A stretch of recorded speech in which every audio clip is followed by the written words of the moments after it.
তা হচ্ছে আমরা বগুড়া সদর উপজেলা বিএনপির কর্মী। আমরা এখানে মণ্ডপ পরিদর্শনে আসছি। বিএনপির ভারপ্রাপ্ত চেয়ারম্যান তারেক রহমানের নির্দেশে এই মণ্ডপ পরিদর্শনে আসছি। শুধু এখানে না, সারা বাংলাদেশে সকল বিএনপির নেতাকর্মী সমর্থক দাদা আসেন, এদিকে আসেন, সকলের উপর তারেক রহমানের নির্দেশ প্রত্যেকটা মণ্ডপ যেন আমরা পাহারা দিই, কোনো ষড়যন্ত্রকারী বা কোনো তৃতীয় পক্ষ এসে যাতে কোনো নাশকতা না করতে পারে। এর জন্য আমাদের একটা স্পেশাল দায়িত্ব, আমরা তাদের মণ্ডপ পাহারা দিই। আমরা আমাদের একটাই পরিচয়, আমরা বাংলাদেশি। আপনাদেরও জন্ম বাংলাদেশে, আমাদেরও জন্ম বাংলাদেশে। আমাদের ধর্ম যার যার সে স্বাধীনভাবে পালন করবে, কিন্তু আমাদের পরিচয় আমরা বাংলাদেশি।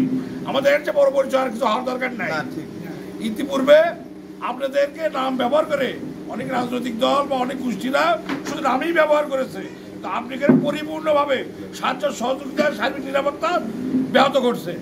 কিন্তু আমরা প্রতিশ্রুতিবদ্ধ, আগামী দিনে ধানের শীষে ভোট পেয়ে যদি বিএনপি সরকার গঠন করতে পারে, তাহলে তারেক রহমান প্রতিশ্রুতিবদ্ধ স্ব ধর্ম স্বাধীনভাবে পালন করতে কি কি দরকার সর্বোচ্চ পর্যায়ে বিএনপির পক্ষ থেকে, বিএনপি সরকারের পক্ষ থেকে সার্বিক সহায়তা আগামী দিনে ইনশাআল্লাহ আপনাদেরকে করা হবে। যেন আপনারা বুঝতেই না পারেন যে আমরা বাংলাদেশে আছি, কারণ আপনার জন্ম বাংলাদেশ, আমার জন্ম বাংলাদেশ। আর এর মধ্যে ধর্ম নিয়ে কোনো ভেদাভেদ আমাদের থাকবে না। আমরা সাম্প্রদায়িক সম্প্রীতির দেশ এই বাংলাদেশ।